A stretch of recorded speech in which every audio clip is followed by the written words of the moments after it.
All right, today we are diving deep into those critical final moments of a tooth prep. You know, this is about more than just carving out a shape. It's really about building an unshakable foundation for your restoration and, most importantly, protecting that vital pulp. Let's get right into it. So, picture this. You've just finished your initial prep, you've gotten the bulk of the decay out, and it looks pretty clean. But right here, this is the moment of truth. The moves you make next are what will make or break the entire procedure.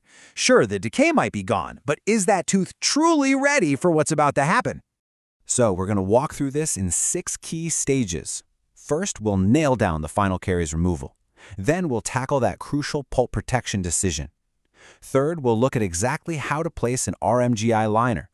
Fourth, we'll handle those really deep excavations. Fifth, we'll talk about when and how to add secondary retention. And finally, the step you can never, ever skip, the final inspection. Okay, let's start with step 1, making absolutely certain that every last bit of soft, infected dentin is out of there. This part takes real finesse and a good sense of touch, because let's be honest, going too far can be just as bad as not going far enough. Now, these principles right here are gold. First off, always grab the largest instrument that actually fits the area, like a big spoon excavator. Why?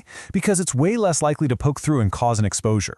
Second, you really want to lean on your hand instruments at this stage, not a burr. The reason is simple, tactile feedback. You can literally feel that transition from soft, mushy dentin to good, firm tooth structure. And that feeling, that's your stopping point. Stop when it feels firm. And here's the key takeaway. Don't get hung up on color. You might have some staining left. Firmness, not color, is your guide. All right, the decay is officially gone. Now our focus shifts to protecting the pulp. And believe it or not, the choice of whether to place a liner and which kind to use, it all boils down to one single critical measurement.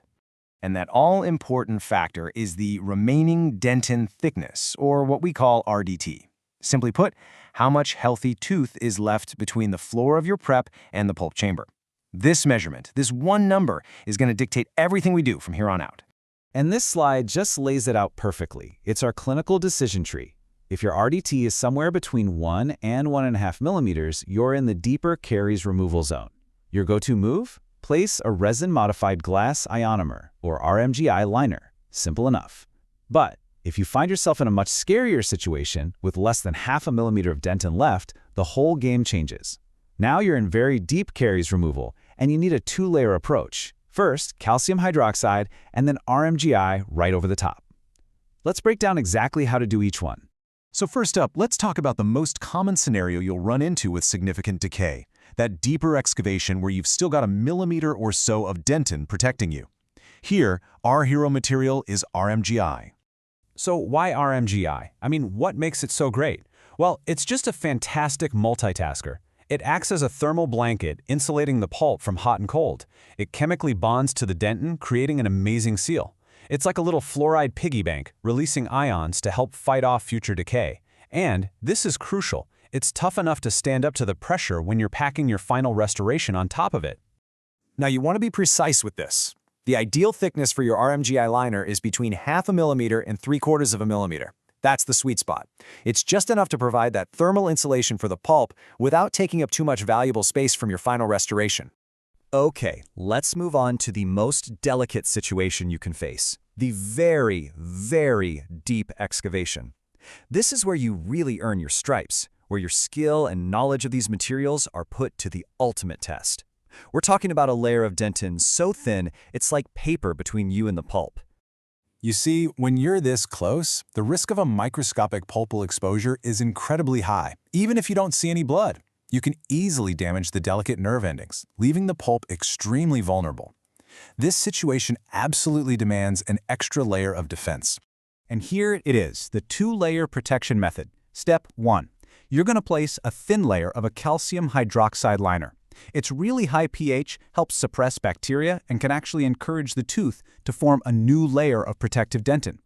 But, and this is key, you only place it on that one single deepest spot, right over the area of concern. Step 2, you cover that little dab of calcium hydroxide with a layer of RMGI. The RMGI is like a hard hat. It seals everything in, prevents the weaker calcium hydroxide from washing out over time, and provides a solid base for your final restoration.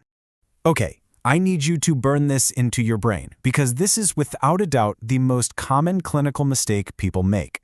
Whether you're using just RMGI or the two-layer trick, the liner should only cover the deepest part of the prep. You have to leave the surrounding dentin on the periphery totally free. Why? Because that peripheral dentin is where you get your best bond. It's what provides mechanical support. Covering the entire floor is a huge mistake. Now sometimes, after you've chased down all that decay, you look at the tooth and realize you've removed a ton of its natural structure. When those vertical walls get really short and compromised, you've got to find a way to add back some mechanical grip. And this is where we add what we call secondary resistance and retention forms. You know, if you've lost a lot of that wall height, especially for something like an amalgam prep, you might need to cut little features like grooves or coves or even slots into the remaining dentin. These things act like mechanical locks that will stop the final filling from getting pushed out or pulled away. The bigger the prep, the more likely you're going to need these. We've done it. We've removed the decay, we've protected the pulp, we've made sure it has enough retention. But before you even think about placing that final restoration, there is one last, absolutely non-negotiable step: a thorough cleaning and inspection. Just think of it as your pre-flight check. First things first, debridement. You've got to clean out all the little bits of debris using short little bursts from your air-water syringe. And the key word there is short. You want it clean, but you absolutely cannot desiccate or over-dry the dentin. Blasting it with air for too long can literally suck the life out of the nerve endings and lead to major post-op sensitivity. It's a very delicate balance. And finally, you inspect your work from every single angle. This is your final checklist for success. Is your depth right? Are those external walls shaped correctly to provide support? Are all the internal corners and transitions smooth and rounded to prevent stress fractures? And is that cava surface margin, the absolute edge of your prep, is it perfectly crisp, clean, and visible? Every one of these details matters. And there you have it. That's the final preparation. At the end of the day, these steps, from feeling for that last bit of decay to that meticulous final inspection, are what separate a restoration that just works from one that's truly built to last for years to come.